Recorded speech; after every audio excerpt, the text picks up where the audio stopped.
At times, I have huge regret for my purchases. Whether it may be a whole desktop, just a motherboard, or a laptop, the regret all feels similarly. The money is not the issue, but the action being committed is, as I've wasted more of my own time buying something that means absolutely nothing to me, and I have no interest in keeping it. So it's either going into a storage bin somewhere, or I'm going to sell it at a loss and have a company take some amount of money out of what it sells for.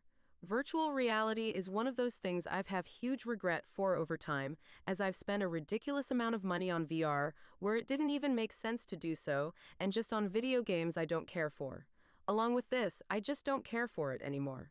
I have no reason to play besides the fact that someone might be online, but they're likely just playing VR chat, and I don't really like that game or the developers behind it, so why would I stand behind that?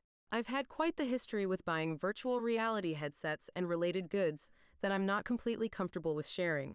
I'm not willing to share the amount of money I've spent on anything because it just hurts myself to think about it too, even though I've made some back by selling. Is there any reason why I needed trackers, an HTC Vive headset, Valve knuckle controllers, HTC wands, on top of already having an Oculus Quest 2? It seems to have made no sense, and was purely materialistic of myself to decide this was the best course of action. Like previously said, I've sold the older VR hardware, and only recently the Quest 2 and related goods have gone too. What has brought me to this point? Well, there have been probably three main reasons behind my lack of interest and continual usage of VR. These would be lack of games, lack of comfort, and lack of reason. Each reason having their own integrated level of issues that would have to be combated in order to bring me back in virtual reality if that day were to ever come.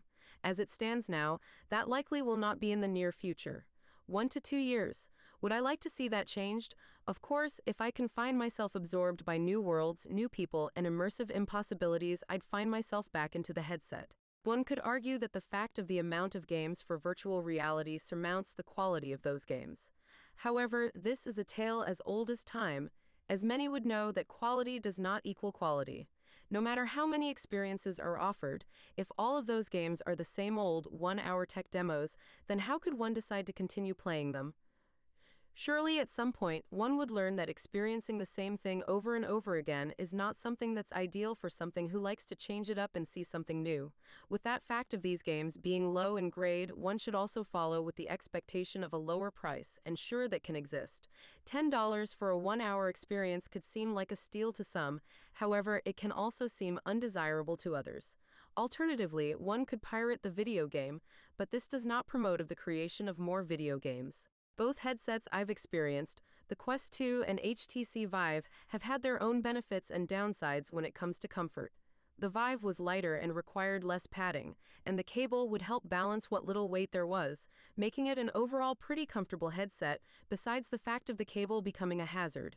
The Quest, on the other hand, lacked the cable at the cost of being heavier and having a poor back and front balance.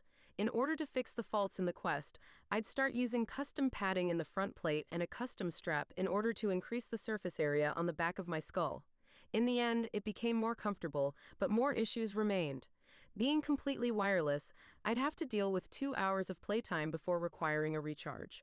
I strapped another battery, which would discharge at the appropriate rate that would allow me to play for extended periods.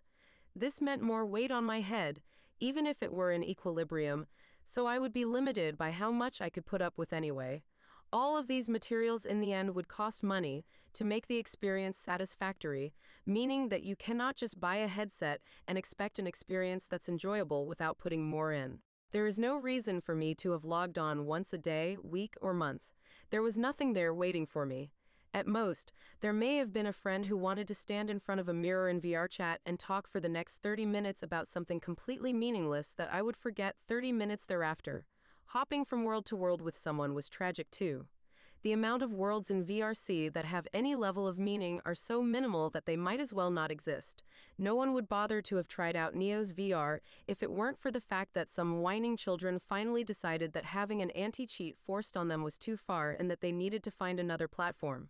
Tragic here too, as the game was lacking a proper user interface, had frame-rate issues, and the player popular was so low, compared to anything else those who wanted to genuinely try it were left with an empty lobby instead. Even in the trio, Chill Out VR still had such minimal players and usually included outcasts that were banned from the other two, made it a toxic place to stand around in. Why would anyone want to come back to any of these?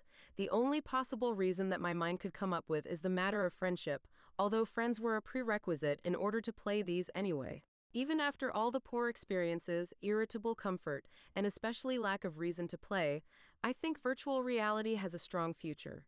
Yes, there are those who play no matter if they experience these issues.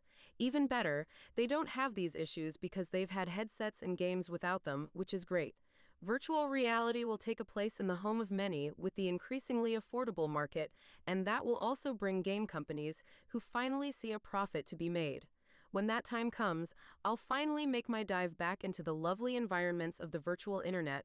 Unfortunately, until then, I'm going to stick with my flat screens until further notice.